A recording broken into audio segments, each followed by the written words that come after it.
أعوذ بالله من الشيطان الرجيم. بسم الله الرحمن الرحيم. فإذا ركبوا في الفلك دعوا الله مخلصين له الدين فلما نجاهم إلى البر إذا هم يشركون ليكفروا بما آتيناهم وليتمتعوا فسوف يعلمون. أولم يروا أنا جعلنا حرما آمنا ويتخطف الناس من حولهم أفبالباطل يؤمنون وبنعمة الله يكفرون. ومن أظلم ممن افترى على الله كذبا أو كذب بالحق لما جاءه أليس في جهنم مثوى للكافرين. والذين جاهدوا فينا لنهدينهم سبلنا وإن الله لمع المحسنين.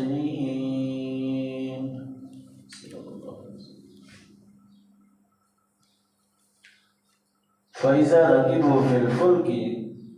پس جب وہ سوار ہوتے ہیں کشتیوں میں سمندروں کے اندر، دعوا اللہ مخلصین لہ الدین، تو وہ اللہ کو پکارتے ہیں خالص اس کی اطاعت کرتے ہوئے، فلما نجاہم من البر، اور پس جب ہم ان کو نجات دیتے ہیں خشکی کی طرف، اذا ہم یشرکون، تب وہ شرک کرنے لگتے ہیں۔ یہ اللہ تعالیٰ نے دوبارہ خطاب مشرکین کی طرف اس کا رخ جو ہے وہ موڑا اور کہا کہ جب یہ لوگ سمندروں کے اندر ہوتے ہیں، کشتی میں بیٹھے ہوتے ہیں، وہاں پر ان کو پتہ ہے کہ کوئی اور بچانے والی ذات نہیں ہے، وہاں پر ان کو یہ اندازہ ہے کہ کوئی ہمارا بت یا کوئی اور ہماری مدد کو نہیں آئے گا، تو وہاں پر وہ کیا کرتے ہیں، ایک اللہ کو پکارتے ہیں، خالص اللہ کو پکارتے ہیں اسی کی اطاعت کرتے ہوئے، اور اس وقت جب وہ اللہ کو ہی مدد کے لیے بلاتے ہیں۔ لیکن جو ہوتا کیا ہے کہ جب وہ سمندر سے نکل آتے ہیں، کشتی سے اتر جاتے ہیں خشکی کی طرف، تو تب وہ شرک کرنے لگتے ہیں، تب وہ اللہ کے ساتھ جو ہے وہ شریک ٹھہرانے لگتے ہیں۔ لِيَكْفُرُوا بِمَا آتَيْنَاهُمْ، اس لیے وہ کرتے ہیں کہ تاکہ ہماری نعمتوں کی ناشکری کریں، وَلِيَتَمَتَّعُوا، تاکہ وہ دنیا کے مزے اڑائیں، فائدے اٹھائیں، فَسَوْفَ يَعْلَمُونَ، بس ان قریب وہ جان لیں گے۔ یعنی یہ جو مشکل موقع پر پریشانی کے اندر تو وہ اس وقت اللہ کو پکار لیتے ہیں، لیکن جب وہ پریشانی دور ہو جاتی ہے تو اس وقت جو ہے وہ اللہ کے ساتھ شریک ٹھہرانا شروع کر دیتے ہیں، وہ اللہ کی نعمتوں کی ناشکری کرتے ہیں، اور اس لیے بھی کہ تاکہ ہم دنیا کی جو زندگی ہے اس کا فائدہ اٹھائیں، اس کے مزے اڑائیں۔ لیکن اللہ تعالیٰ نے کہا کہ ان قریب وہ جان لیں گے کہ جو یہ کام کر رہے ہیں، ان قریب انہیں جو وہ اس کا انجام جو وہ معلوم ہو جائے گا کہ جو اللہ کی ناشکری کر رہے ہیں، اس کے احکامات کی جو وہ نافرمانی کر رہے ہیں، تو جب موت آئے گی اور آنکھیں بند ہوں گی تو حقیقت ساری جو وہ سامنے واضح ہو جائے گی، اس وقت جو وہ افسوس کریں گے۔ اولم یروا انا جعلنا حرما آمنا، کیا وہ نہیں دیکھتے کہ ہم نے اس حرم کو امن کی جگہ بنایا، وَيُتَخَطَّفُ النَّاسُ مِنْ حَوْلِهِمْ، حالانکہ لوگ اچک لیے جاتے ہیں اس کے ارد گرد سے۔ یعنی اللہ تعالیٰ نے جو حرم یعنی خانہ کعبہ کو ایک امن کر کے ہمارا امن کی جگہ، جو ابراہیم علیہ السلام نے بھی دعا کی تھی کہ ربی جعل ھذا بلدا آمنا، کہ اے میرے رب اس جگہ کو امن کا گہوارہ بنا۔ اور حالانکہ عرب کے اندر، باقی علاقوں کے اندر قتل و غارت بھی تھی، چوری بھی تھی، سب کچھ تھا،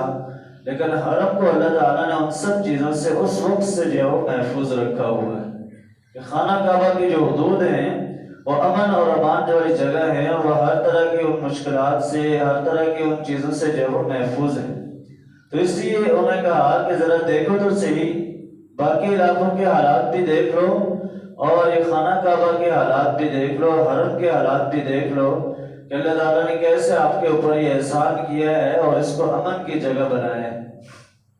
افبالباطل یؤمنون،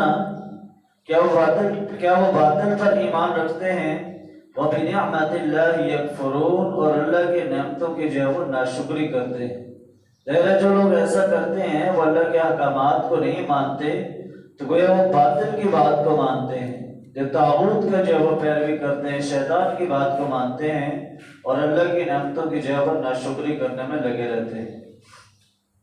وَمَنْ أَظْلَمُ مِمَّنِ افْتَرَىٰ عَلَى اللَّهِ كَذِبًا، اور اس سے بڑا ظالم کون ہو سکتا ہے کہ جو اللہ پر جھوٹ باندھے، أَوْ كَذَّبَ بِالْحَقِّ لَمَّا جَاءَهُ، یا جب اس کے پاس حق آ جائے اور وہ اس کو جو ہے وہ جھٹلا دے۔ أَلَيْسَ فِي جَهَنَّمَ مَثْوًى لِلْكَافِرِينَ، کیا جہنم کافروں کے لیے ٹھکانہ نہیں ہے؟ کہ یعنی اللہ تعالیٰ نے ان لوگوں کے بارے میں، یہ جو کفار نبی اکرم صلی اللہ علیہ وسلم کو کہہ رہے تھے کہ یہ جو قرآن پاک ہے یہ آپ نے اپنی طرف سے لکھ لیا، اپنی طرف سے جو ہے وہ لے آئے ہیں، تو اس لیے اللہ نے کہا کہ اس سے بڑا ظالم کون ہے کہ جو اللہ پر جھوٹ باندھے، یعنی اس سے بڑا کوئی ظالم نہیں ہو سکتا، یعنی جو اللہ تعالیٰ کے حوالے سے جھوٹ بولے، یا دوسرا یہ کہ جب اس کے پاس حق بات آ جائے اور اس کے بعد بھی وہ جو ہے وہ انکار کرے۔ اس لیے یہ بات واضح کی کہ نبی صلی اللہ علیہ وسلم جو یہ لے کر آئے ہیں یہ اللہ کی طرف سے، یہ کوئی اپنی طرف سے نہیں لے کر جو ہے وہ آئے، بلکہ یہ سارا اللہ کی طرف سے ہے۔ لیکن جو اس کو مانے گا تو وہی کامیاب ہوگا، اور جو جھٹلائے گا تو پھر اس کے بارے میں کہا کہ کافروں کے لیے جو ٹھکانہ ہے وہ جہنم ہی ہے۔ جو اللہ کے احکامات کو نہیں مانے گا تو ظاہر ہے جو ساری دنیا ساری زندگی کے اندر اللہ تعالیٰ کے احکامات کے مطابق نہ چلے، نافرمانی کرے، اللہ کے ہر حکم کا انکار کرے، تو پھر اللہ نے سوالی انداز میں کہا کہ کیا اس کا ٹھکانہ پھر جہنم میں نہیں ہوگا؟ پھر ظاہر ہے اس کا ٹھکانہ تو جہنم میں ہی ہوگا، کہ جو ساری زندگی یعنی انسان یہ چاہے کہ دنیا میں بھی مزے اڑائے، دنیا میں بھی اللہ کی نافرمانی کر لے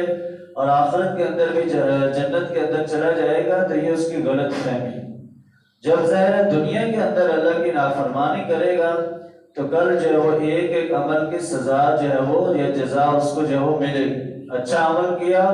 تو اس کا بدلہ جو ہے وہ اچھا ملے گا، اور برا عمل کرے گا تو اس کا پھر ٹھکانہ جہنم ہی ہوگا اور اس کی سزا جو ہے وہ کاٹے گا۔ وَالَّذِينَ جَاهَدُوا فِينَا لَنَهْدِيَنَّهُمْ سُبُلَنَا،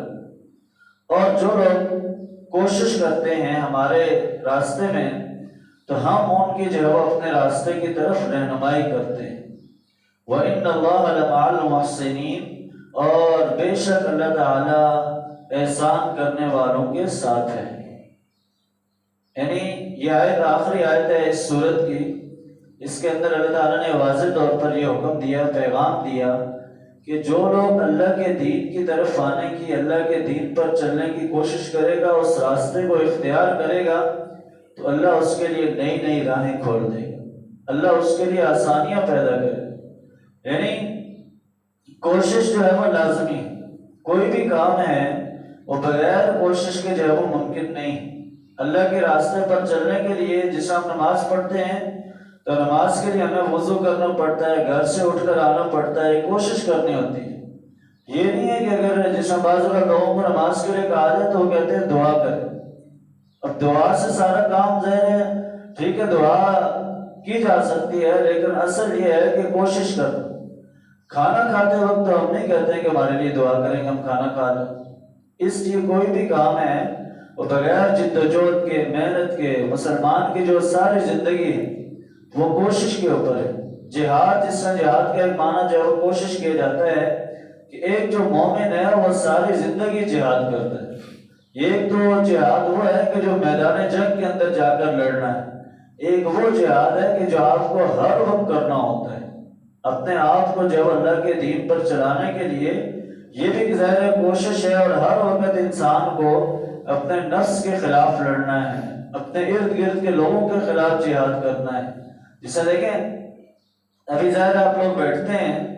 تو یہ بھی انسان ایک تھوڑی بہت ہم کوشش کر کے بہت سارا ثواب جو ہے وہ سمیٹ لیتے ہیں۔ یعنی نماز کے بعد صرف ٹوٹل 10 منٹ لگتے ہیں۔ بہت سارے لوگ ہیں نماز بھی پڑھتے ہیں جماعت کے ساتھ، لیکن وہ پھر بھی چلے جاتے ہیں، لیکن حالانکہ کچھ بھی نہیں ہے۔ 10-15 منٹ کی اپنی نیند قربان کرنا، اور یہ جو اس کا اتنا ثواب ہے وہ حاصل ہو جاتے ہیں، لیکن جو لوگ کوشش نہیں کرتے وہ جو ہے وہ اس سے محروم رہتے ہیں۔ اس لیے اللہ نے فرمایا کہ وَإِنَّ اللَّهَ لَمَعَ الْمُحْسِنِينَ، کہ اللہ احسان کرنے والوں کے ساتھ ہے۔ ایمان کے بعد اگلا درجہ احسان ہے۔ احسان یہ ہوتا ہے کہ اپنے کوشش استطاعت سے بڑھ کر کرنا، یعنی حقدار کو اس سے زیادہ حق دینا، یہ احسان۔ یعنی جیسا اگر کوئی آپ کے ساتھ برے رویے سے پیش آتا ہے تو عدل تو یہ ہے، انصاف یہ ہے کہ آپ بھی اس کے برابر اس کے ساتھ جو وہ پیش آئیں یا انتقام لیں، لیکن احسان یہ ہوتا ہے کہ آپ جو ہے وہ اس کے ساتھ کوئی ایسا برا رویہ نہ اختیار کریں بلکہ الٹا جو ہے وہ اس کو معاف کر دیں۔ تو اس لیے اللہ نے فرمایا کہ اللہ جو ہے وہ احسان کرنے والوں کے ساتھ ہے۔ انسان کو اپنے اوپر بھی یہ احسان کرنا چاہیے کہ وہ اپنی ساری زندگی اللہ کے احکامات کے مطابق چلے، اللہ تعالیٰ کے دین کے مطابق چلے گا تو وہ دنیا اور آخرت کے اندر جو ہے وہ اس کو کامیابی ملے گی۔ تو ان آیات کے اندر ہمارے لیے پیغام یہی ہے کہ چاہے مشکل ہو، پریشانی ہو یا آسانی ہو، رب ہمارا وہ ایک ہی ہے، اس کو ہی ہر وقت جو ہے وہ پکارنا اور اس کے احکامات کے مطابق چلیں گے تو تب جا کر دنیا اور آخرت کے اندر کامیابی ملے گی۔ اللہ تعالیٰ ہمیں عمل کی توفیق دے۔